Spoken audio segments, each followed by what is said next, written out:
Welcome to the fourth branch program. In 60 seconds, we will give you the world.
Welcome to the fourth branch program. I am MD. This is Tuesday, July 2nd, 2019. As usual, during the weekday, in the first segment, we will continue with the reading of the Mueller report. We'll provide some context as to what we are currently reading. As mentioned before, if you've been here, thank you for your participation. Your presence makes the journey just a tad lighter. If you're here for the first time, once again, welcome. The fourth branch program is not associated with any political party.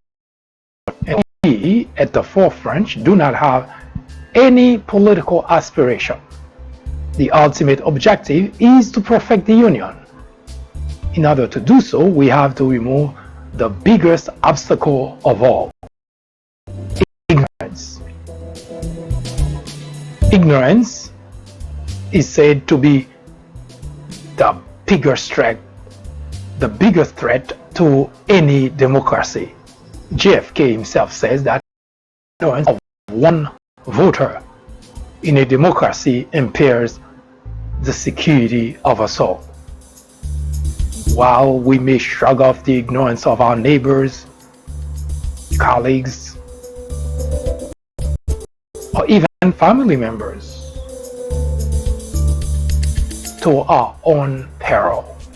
You see, ignorance is not personal, it is not private, it is a very heavy on family members, primarily on society generally.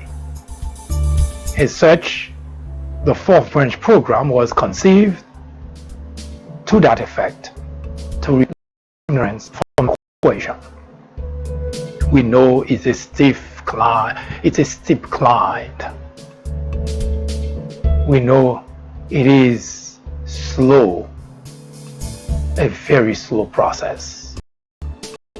When we started this program, we used as our foundation the principle of our first president, George Washington. It is far better to be alone in company.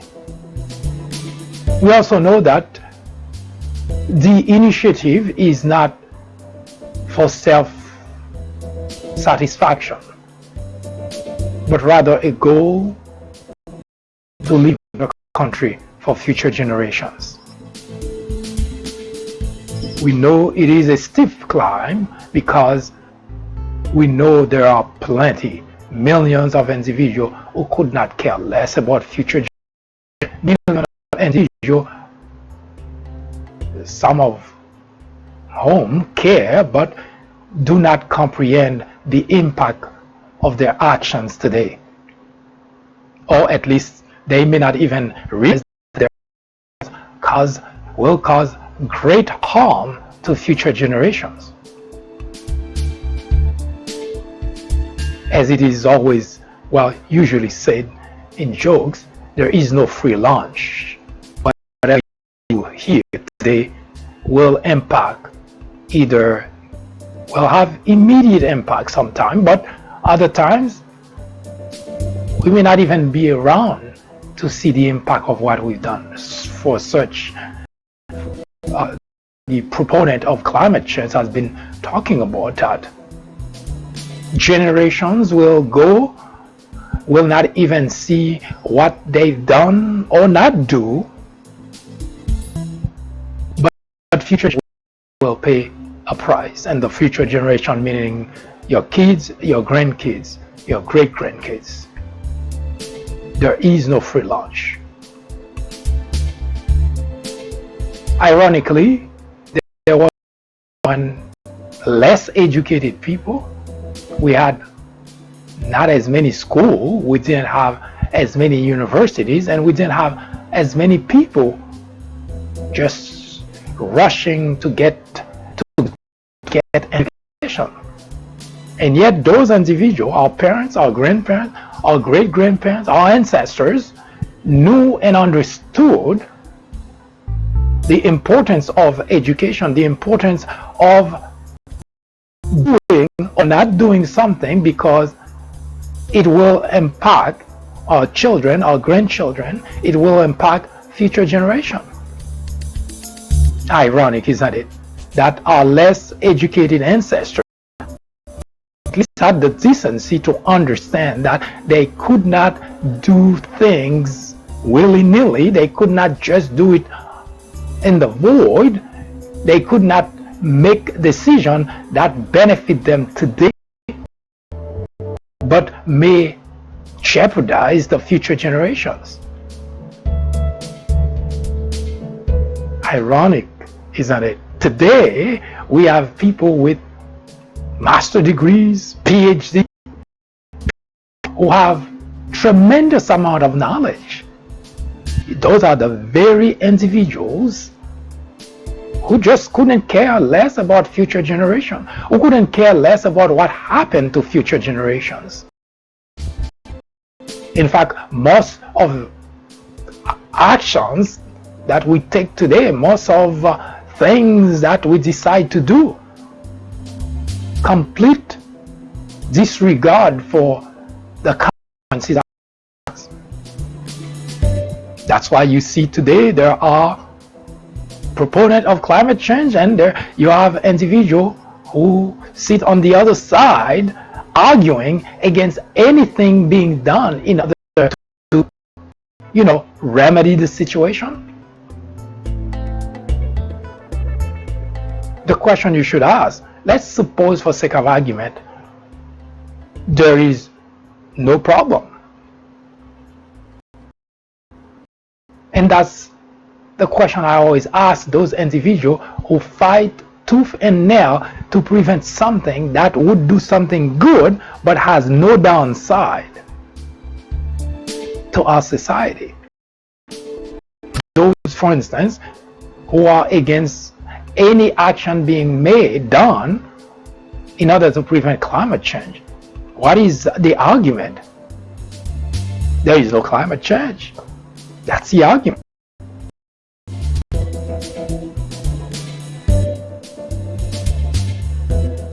Abundance of good things doesn't hurt.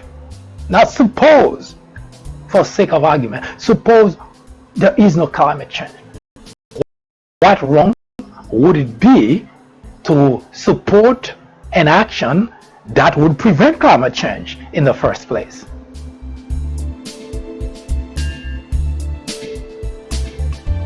You see, it has become selfish.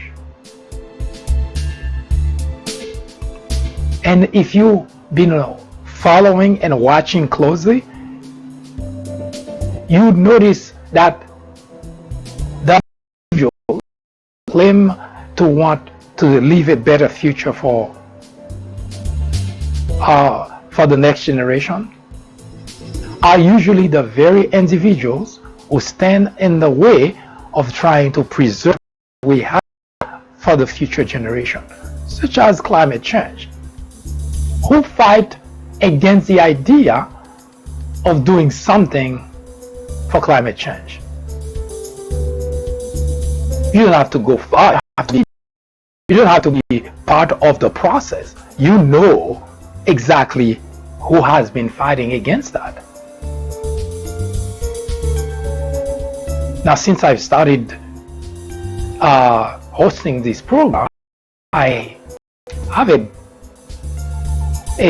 earful of individuals who call me damn liberal, libtards, and so on. I mean, all kind of names you can think of. Some cannot even be repeated over here. Well, I do take heart. I cannot be impacted by insult. I always did a pretty good job educating us about what people say, the words that they utter towards us, whatever those words are. They do not define me. Yes, as a human being, when you say it, I know it's bad, but I don't internalize it. In fact, most of the things bad that people say towards me, I always consider those people as ignorant. Most likely ignorant. That's why they say what they say. So I'm not personally impacted or affected by what people say. And for the record, I'm neither a Democrat nor Republican. And for those who seem to think that the minute someone disagrees with their views, that individual is a damn liberal. In fact, Mueller is a damn liberal. So, need I say more? So there is no rationale behind, especially if you look at what's going on in the Republican side, that the Republican Party has been claiming for administration to stand for something, for anything that their members do not live by. I mean, they like the label, but they don't live by any of the label. They Christian conservative. Really? Does anyone understand what being a Christian means? I mean, saying you're a Christian conservative, Christian to begin with, is a big word to live by. And adding conservative behind it sounds great. Evangelicals. Is that a joke? I mean, have those people seen the way that they've been living, the kind of thing they've been saying, the kind of action they've been supporting? And we call that Christians? I mean, seriously.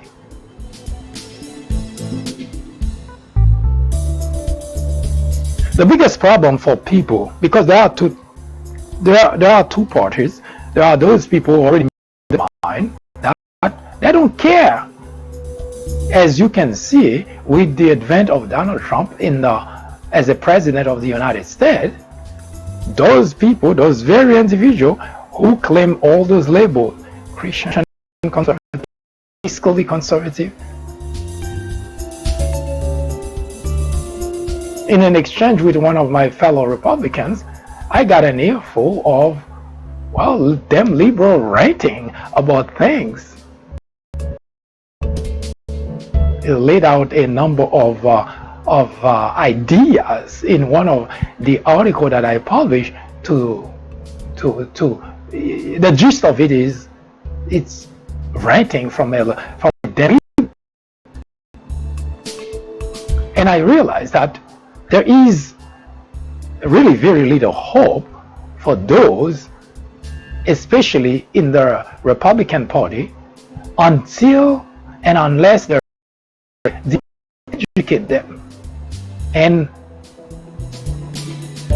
although it is indeed at face value an insult, but it is not meant as an insult. It meant as a in the Republican Party that unless and until the Republican leaders decide to educate their followers, their constituents, their supporters that he has a serious problem. Because the kind of argument, rationale that I'm confronted with on a daily basis, I wonder really what is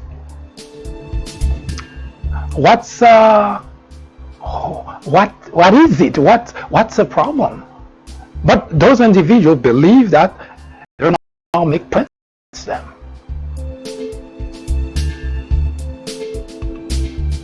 Because in the world that they live in, which is today the Donald Trump world, anything that doesn't support their views, anything that doesn't praise or support Donald Trump is out of the window. Now, for the longest, I know that I've written a lot about that way before. And it's not the Donald Trump presidency that Donald Trump presidency helped to expose the Republican, but Donald Trump presidency didn't do those kind of things to the Republican. Republican Party has been going down that road for a very long time.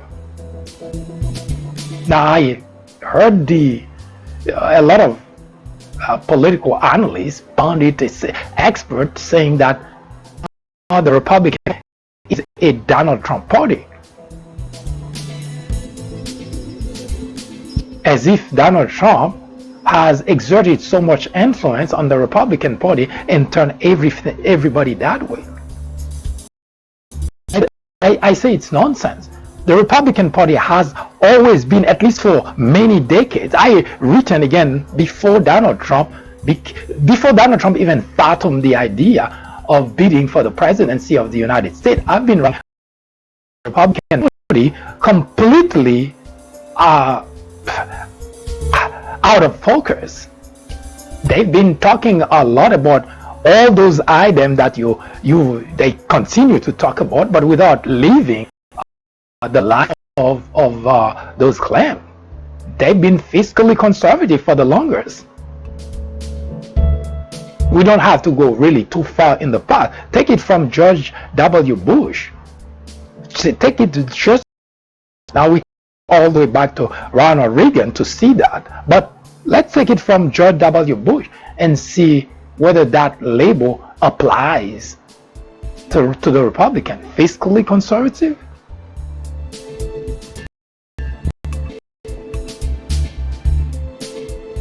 So I say all that because the irony of what is going on is the fact that because that the ignorance of one individual impairs the security of all of us.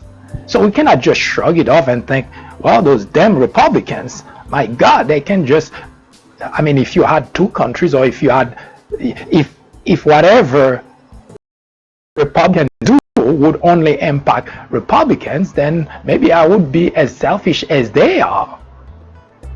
Just let them be. But it so happened that the United States of America is one single vote. And whatever one individual does impact the rest of us. For instance, the climate change. I keep bringing that back because it's impossible to enough from an individual who argues that climate change doesn't exist, or climate change is not happening, or any of that. And how I always try to approach most of everything in life.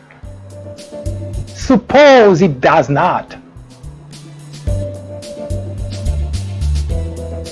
In fact, I remember one time hearing from a pastor, for those who do not believe there is a God,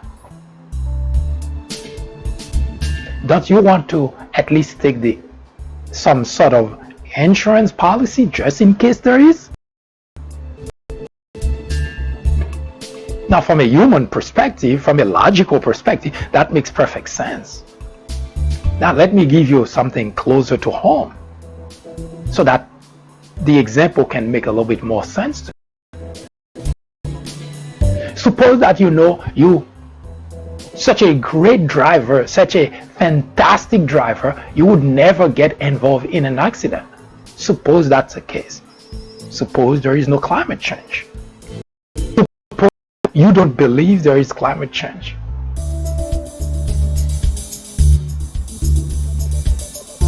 So you could take two actions.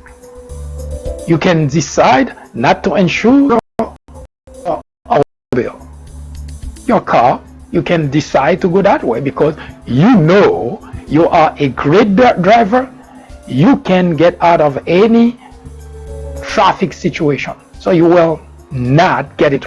So in other words, why pay for the insurance, right?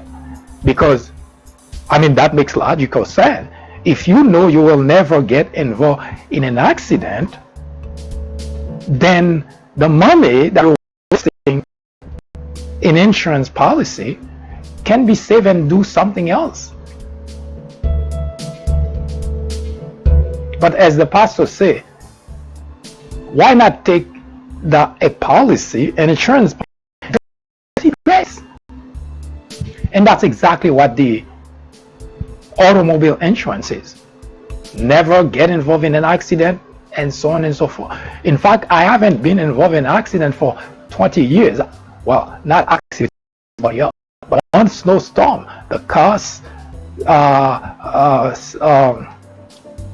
slip on the road and hit a guardrail, and the rear axle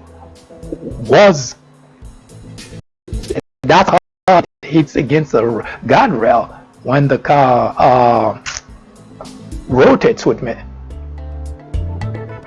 But outside that, I never get involved in an accident, which means for 3 years I could take in that money and put someplace else or do something else with it. But that's not how it works for a logical individual. You take insurance just for that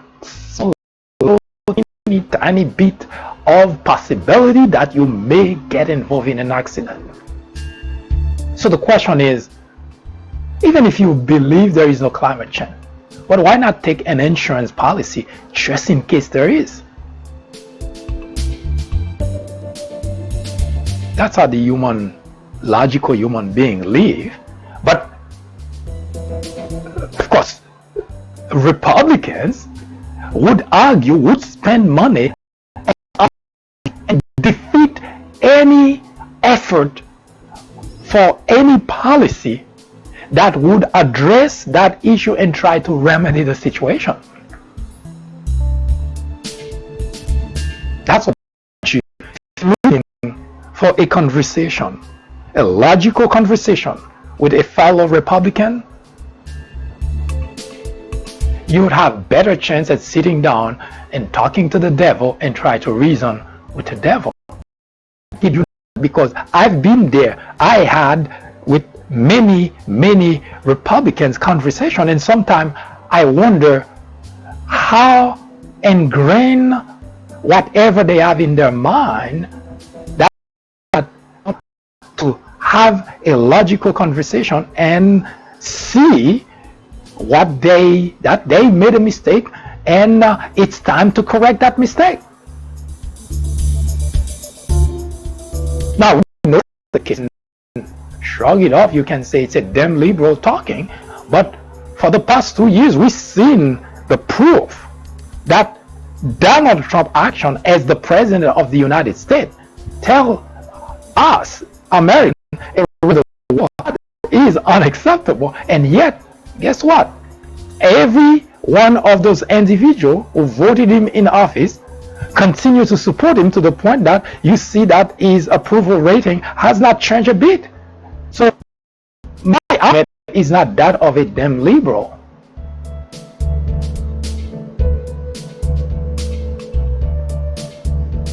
But the irony is the fact that we have millions of Republicans who are under this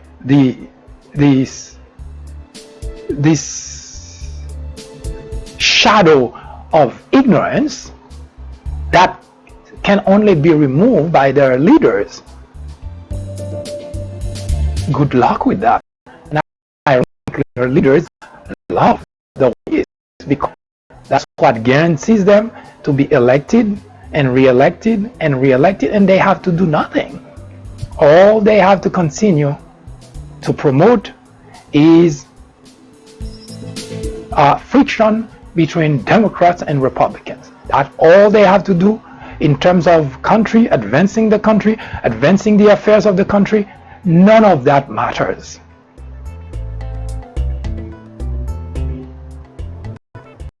So the United States of America is in the predicament it is in because we have a political party, the whole party, Republican Party, completely deprived of logical sense and courtesy of their leaders. Now, in my fellow Republican, there seems to be a confusion between a policy that they like and policies that they don't like. It should sound pretty simple, right? But it's not. You see, Republican constituents like to be lied to. Now, any Republican constituent will say, "No, I don't. Of course you do."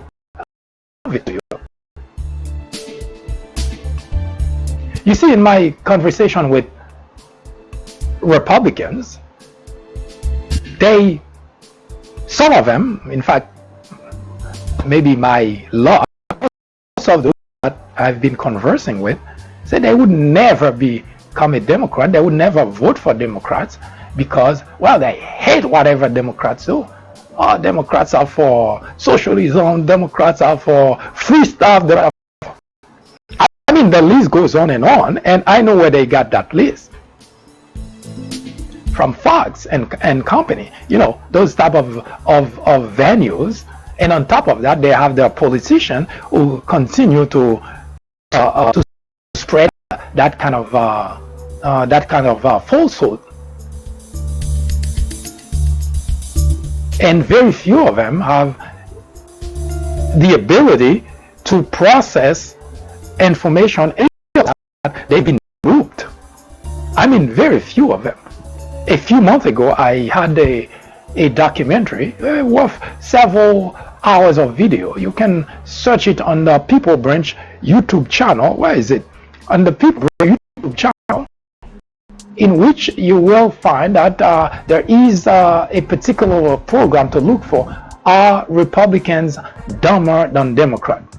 That you should look for, because when we were about the level of gullibility and naiveness of the Republican Party, we showed that most Republicans and Republican-leaning individuals formate right amygdala of the brain. And the reason I mentioned that is because, well, it makes a big difference, the way that we process information. For this has nothing to do with anyone, but it has to do with scientific data that most individuals who identify as Republican or Republican-leaning individual found out that they process life really better with the right amygdala part of the brain. What does that mean? And here's our mother nature has a great sense of humor. Most Democrat and Democrat-leaning individuals process life-related information with the left postula of the brain. See, left Democrat, right Republican. I'm not making that up. It is scientific proven. So even Mother Nature has a great sense of humor. Now, what does that mean in general? Now, I'm sure whether the Republican leaders, the business or the political world, whether they're aware of that or they're not, but regardless, there is one common denominator with the way that they do things. They exploit that from their constituent, which means they exploit the weakness the constituent have in that aspect of their lives. Now, what does it mean that Republicans and Republican leading process information with the right amygdala part of the brain? Well, here's what it means. That means Republican and Republican leaning individuals could only process very simple matters. Simple. It's black, white, good, bad. There is no shade, nothing in between. It's either good or it's bad. It's black or it's white. And that's scientifically proven with Republicans and Republican leaning individual process life related information. And Democrat and Democrat leaning individual process information left part of the brain. And it so happened that the left postular part of the brain is the logic sector of the brain. So when I say that Republicans are naive and gullible, now I know Republicans want to jump up and down and say, hey, what, that damn liberal, don't pay attention to that damn liberal. Well, you can curse all you want, but that change the fact that the way that Republicans and Republican leaning individual process information, and it has nothing to do with the amount of education anyone has. And in fact, interestingly enough, the more education certain individual has, the more they're able to rationalize the way that they process information. Now, their leaders educate instead of actually leading them, exploit that. That's why you see at Fox, they do not educate. I mean, you would consider a network which such a large audience would take the opportunity to the audience. That's not what they do. They exploit the audience. That's why they spew on the air nonsense that their audience receive with open arms, because their audience likes the idea that in a very simplistic manner. Obama is bad. That's as simple as that. No need for explanation. Obama is not an American citizen. That's as simple as that. But during the Obama term, at some point in his tenure, do you know that 62% of Republicans believe he was not American? Now, you may see that, well, you know, now, how do you come to that? When I say Republicans are naive and gullible, now they listen to places like 62% is not a small number. 62% of Republicans at some point during the Obama's tenure as president believed that he was not American. 62%. Even when Obama was living, had 20% of such. Now, if you say 23%, you could say, it's the French element of the Republican Party. They don't know any better. But how do you explain 62%? So you see, the problem the country is confronting is not Donald Trump. Donald Trump is just the face of a problem. As before, Donald Trump did not cause what happened to the country today. He, just like other Republican leaders, he exploits it, and he's a con man. He knows how to explain. That's what he all his life. He was raised by a father that actually shows him how to scheme the system, literally. So he's been at it since he was 17 years old. Donald Trump is now at 73. 17 years old, being taught by his father how to scheme the system. Obviously, he has to become good at it.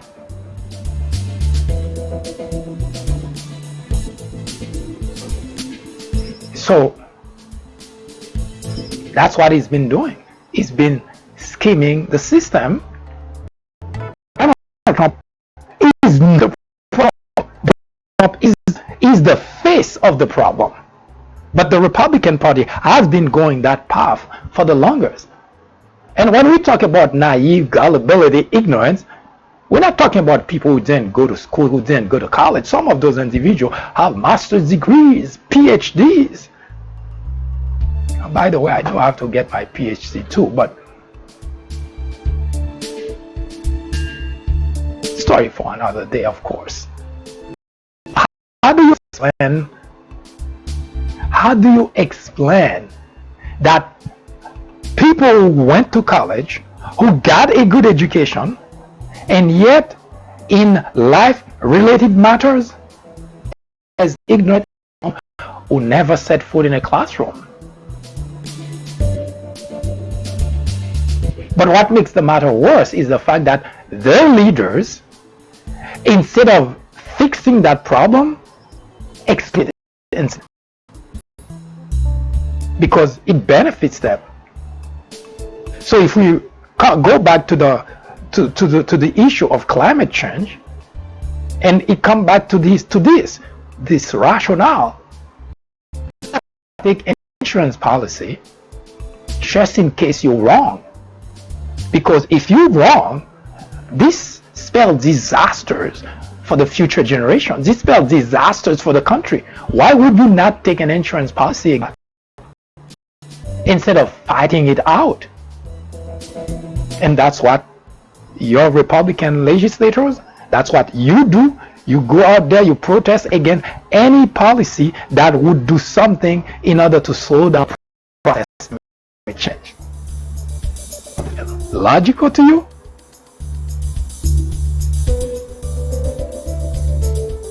And that's the reason what happened to the country in 2016. You have so many of those individuals unable to come to the conclusion that the individual who sit in the Oval Office did something wrong, something we should have never in the high position in the land, let alone condone it, defend it, and blaming everybody but the individual responsible for the problem. Now what do the Republican legislature do? Instead of doing the job that the Constitution asks them to do, they exploit the weakness of their constituent. They do. Just not care that just for. I don't just say that for the sake of saying that. Your Republican legislators do not care what happened to the country after they leave this earth. That's why everything that they do it to benefit them today, meaning so that they can keep their job, so that you can continue to vote them back in office. As far as what happened to future generation, that's their problem. Our society has gone from bad to worse. Parents who did not have much knowledge knew the importance of making decisions that would make things easier for their grandchildren. And I don't mean just leaving inheritance, leaving money. That helps financially, but if the environment is not conducive for good life, it doesn't matter how much money you have. Enough educated ancestors know or understood that today people who go to college, got an education, cannot come to that simple conclusion. Reason between Democrats and Republicans. Before we start continue with the reading of the Mueller report, I will make one final point when I come back in terms of how our society is being destroyed by the very people who are tasked to protect it.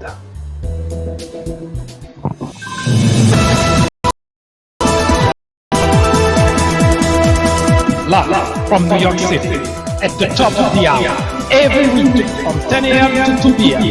The Fourth Branch presents discussions, debates, commentary on social, political, current reports, entertainment, religion, education, science, and every Saturday at 10:30 a.m. for a full presentation on controversial issues such as abortion, homosexuality, war, are Republicans dumber than Democrats? Information which might irritate you, make you cry, make you laugh, but above all, will make you smarter. Join us every time. It is the only way to keep your sanity in a world of chaos, hypocrisy, immorality, and deception. Welcome to Common Sense.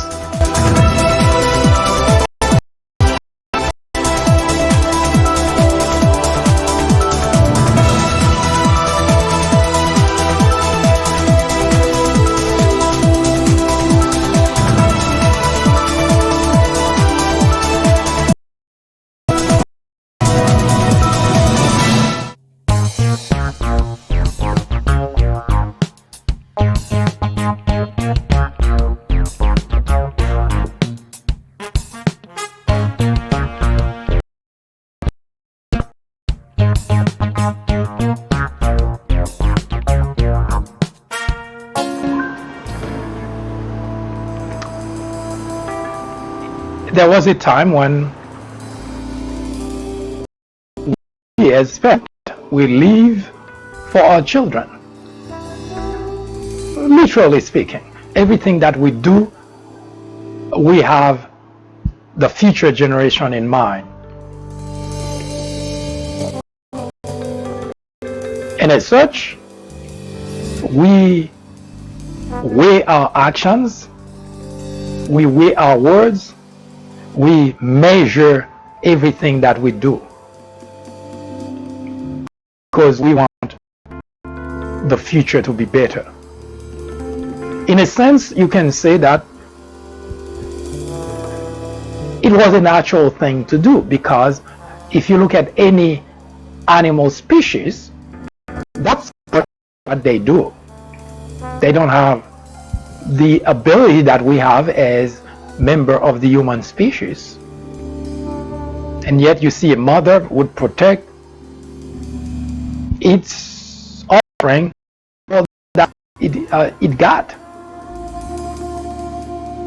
becomes very protective until, of course, the offspring can make it on. Ironically, we, member of the human species, the only species that, well, so far, of course, in this great universe, it is to imagine that there are other beings, somewhere out there, but we haven't met them yet, but it's safe to assume that there are. But here, we, member of the human species, are doted of logic, rationale. We can think, we evolve.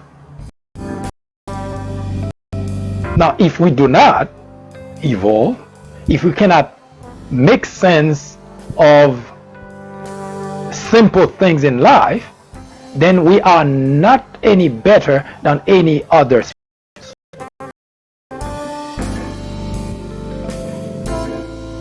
As you can see, if you study either anthropology, or if you're interested in the study of biology, physiology, so on, see the evolution of a species as something to be, well, for lack of a better word, proud of, because we are a member of the human species. We encounter a problem, we figure out what caused the problem, we devise a solution for it. And sometimes what could be construed as a problem, rather, for instance, walking from point A to point B would take years, so we develop ways to get there a little bit faster. Going from point A to point B may be impossible because of the way that the earth has been broken, so we develop way to travel to get there. So we have been evolving. But there is one aspect that applies to all living organisms. It's preservation. All living organisms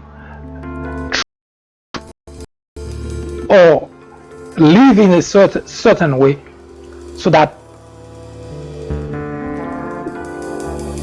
it can preserve life.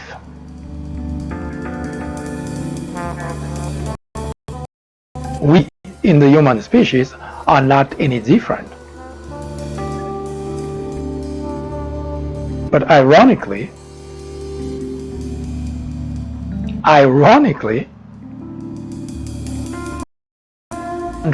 contrary to most, or if not all other species, we, the human species, seems to be the only one that actually work to destroying lives.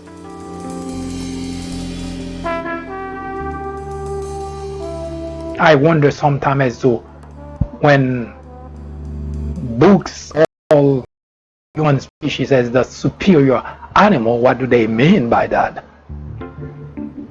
Because it's impossible to reconcile that we have evolved, we have that much knowledge, and yet instead of doing things to advance, we're always fighting against that.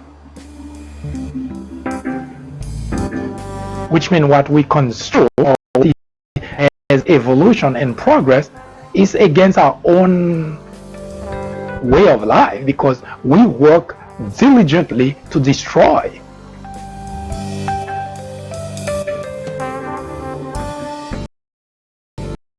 Inherently, we'd like to preserve. That's why we do certain things. See, the US has a pile of weapons to defend the country from enemies. That's kind of the condition in life, that we know we have to do something to preserve lives, and yet in our everyday dealing and doing things, we actually doing just the opposite.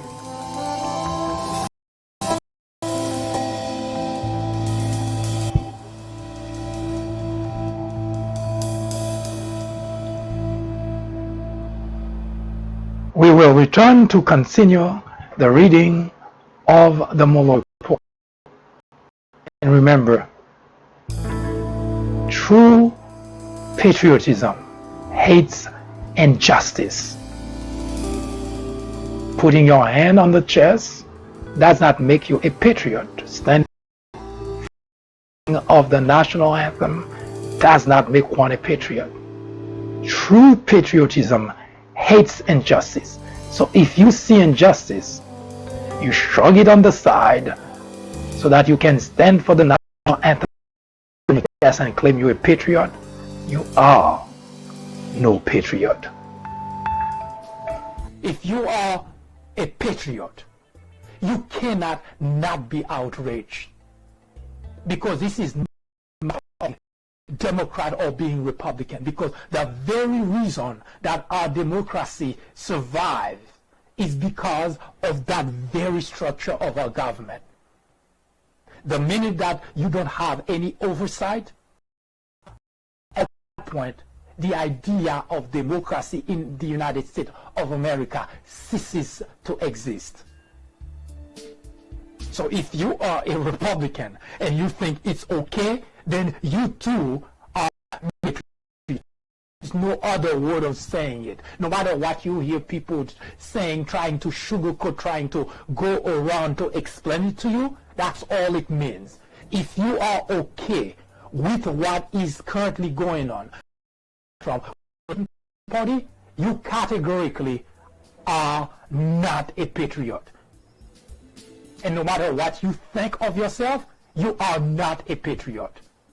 Because a patriot is someone who would give sometime of his or her own life, let alone sacrifice a political party in order to preserve the democracy, in order to preserve the Constitution, in order to preserve the rule of law. If you do that, don't talk to anyone about being patriot, because you are no patriot.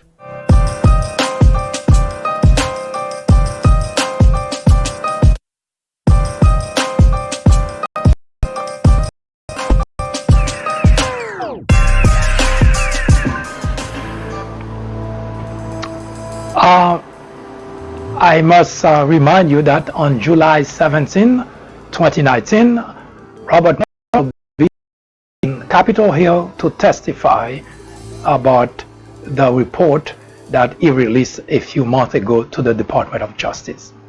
We are currently reading Volume 1 and we're almost done. The next is application.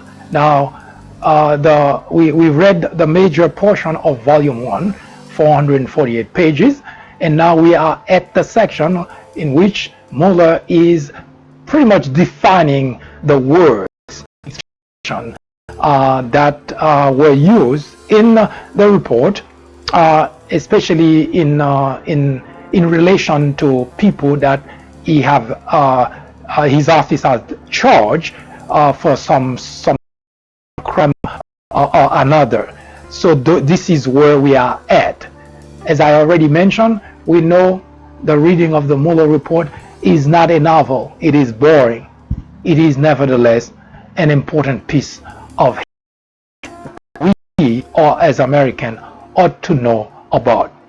The last time, which is probably 2-3 weeks ago, I heard a congressman on national TV stating on national TV that he was fairly certain that most legislators did not read the Mueller report. Now, of those most legislators, you can take 90% of that as Republican. What the Mueller report says, they don't want to know. It is a tragedy for the country. Application. The investigation covered extensive evidence that Paul Manafort and Richard Gates' pre-campaign work for the government of Ukraine violated FARA. You may recall that FARA is the act that any work here in the United States on behalf of a foreign government must be registered. So Paul Manafort and Richard Gates were found to have violated FARA. And were charged for that conduct and admitted to it when they pleaded guilty to superseding criminal information in the District of Columbia prosecution. Underlying those charges is not addressed in this report because it was discussed in public court document and in a separate prosecution to the acting Attorney General before the original indictment in that case. In addition, the investigation produced evidence of FARA violations of conflict. Those potential violations, however, concern a country other than Russia, that is, for instance, Turkey, and were resolved when Flynn admitted to the underlying facts of that accompanied his guilty plea to a false statement charge. Statement of offense, United States versus Michael T. Flynn, number 117-CR 32 DDC, December 1st, 2017, document 4, Flynn, statement of offense. The investigation did not, however, yield evidence sufficient to sustain any charge that any individual affiliated with the Trump campaign acted as an agent of a foreign principal within the meaning of FARA or, in terms of Section 951, subject to the direction of Russia or any official thereof.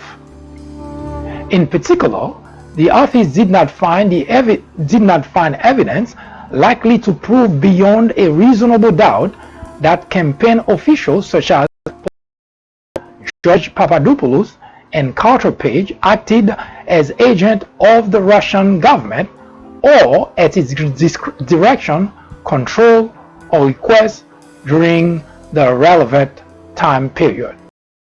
The next few sentences in that paragraph has been redacted. Personal privacy. As a result, the office did not charge any other Trump campaign official with violating Section 951 or attempting or conspiring to do so based on contact with the Russian government or a Russian principal. Finally, the office with one of the above campaign advisors, George Papadopoulos, acted as an agent of or at the direction and control of the government of Israel. While the investigation significant ties between Papadopoulos and Israel, and search warrants were obtained in part on that basis, the office ultimately determined that the evidence was not sufficient to open and sustain a conviction under FARA or Section 951.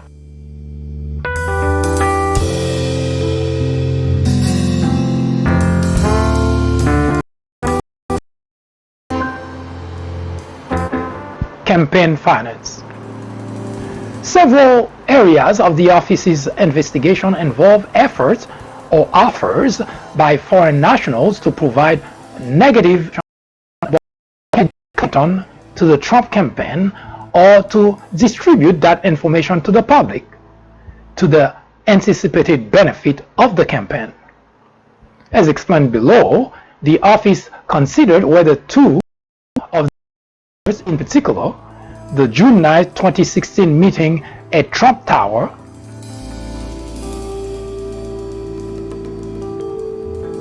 the next part of the sentence has been redacted, harm to ongoing constituted prosecutable violation of the campaign finance laws. The office determined that the evidence was not sufficient to charge either incident as a criminal violation. Overview of governing law. The United States has a compelling interest in limiting the participation of foreign citizens in activities of democratic in thereby preventing foreign influence over the U.S. political process. Blumen versus Feck, 800F.Sup.2D 281 to 2011. Kavanaugh J. for 3-judge court. Aft. 565 U.S. 1104 2012. To that end, federal campaign finance law prohibits foreign nationals from making contribution, donation, expenditure, or other disbursement in connection with federal, state, or local candidate election, and prohibits anyone soliciting or receiving such contribution or donation. As relevant here, foreign nationals may not make, and no one may solicit, accept, or receive from them a contribution or donation of money or other thing of value, or an express or implied promise to make a contribution or donation in connection with a federal, state, or local 52 U.S.C. 30121A 1A2. The term contribution, which is used throughout the any gift, subscription, loan, advance, or deposit, money, or anything of value made by any person for the purpose of influencing any election for federal office. 2 U.S.C. 30101 8AI. It excludes, among other things, the value of volunteer services. 52 C 101 8BI. Foreign nationals are also barred from making an expenditure, independent expenditure, or disbursement for an electioneering communication. U.S. 018IC. The term expenditure includes any purchase, payment, distribution, loan, advance, deposit, or gift of money or anything of value made by any person for the purpose of influencing any election for federal office. 52 U.S.C. 30101 9A. It includes, among other things, news stories and non-partisan get-out-the-vote activities. 52 U.S.C. 30101 I-2I. An independent expenditure is an expenditure expressly advocating the election of a clearly identified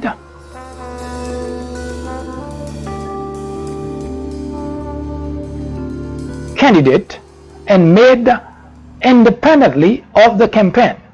52 301 3010117. And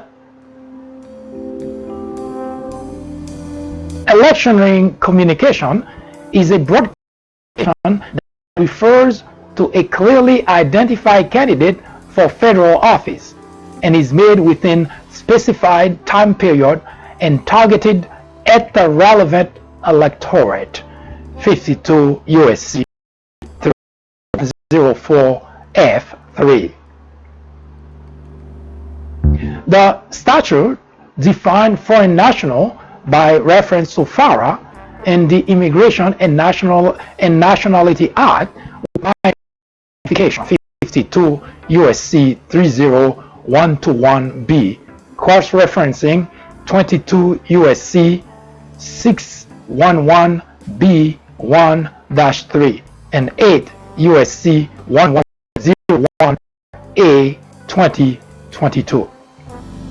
That definition yields 5 sometimes overlapping categories of foreign national, which include all of the individual and entities for purposes, namely foreign government and political individuals outside of the U.S. who are not legal permanent resident and entities located outside the United States.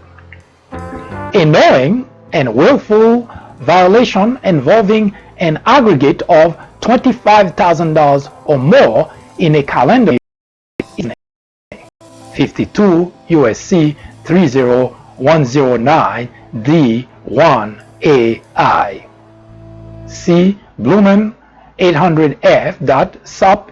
2D at 292. A willful violation will require some proof of the dependent knowledge of the law. United States versus Daniel 6, Daniel Z, 917F, Sup. 2D 93 I-77, ED VA 2013. Applying willfulness standard drawn from Bryan versus the United States, 524 U.S. 184 191-1998.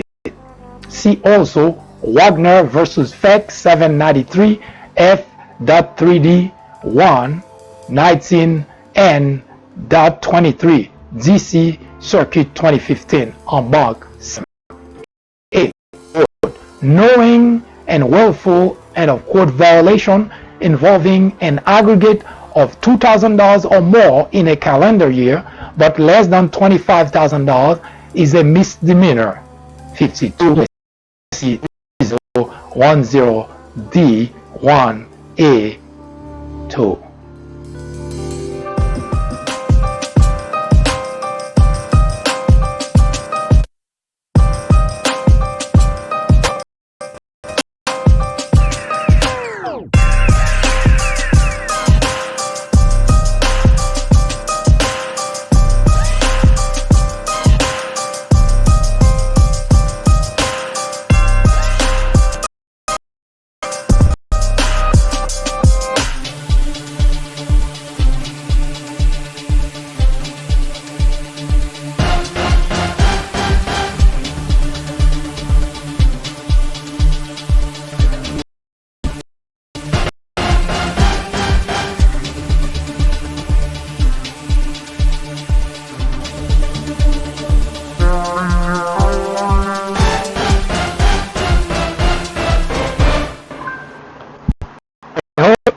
This presentation was of some use to you.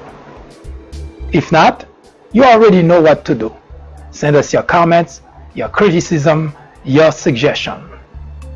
As it stands, program going anywhere, you might as well help make it better.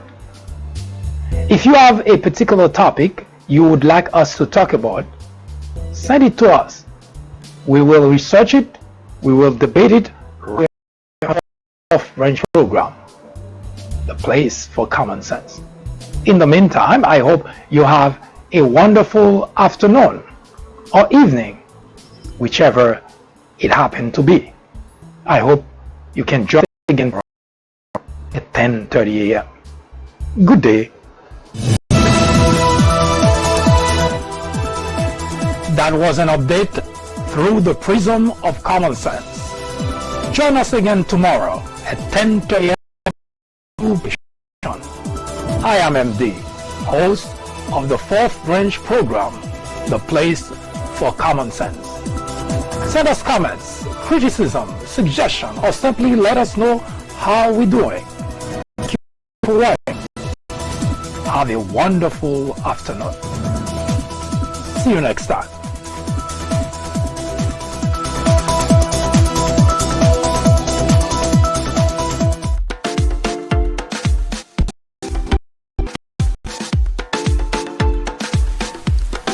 The Fourth Branch podcast is brought to you in collaboration with the People Branch publication, which can be found on the People Branch website, located at peoplebranch.org. That's peoplebranch.org. That's peoplebranch.org website, which find a number of very interesting articles.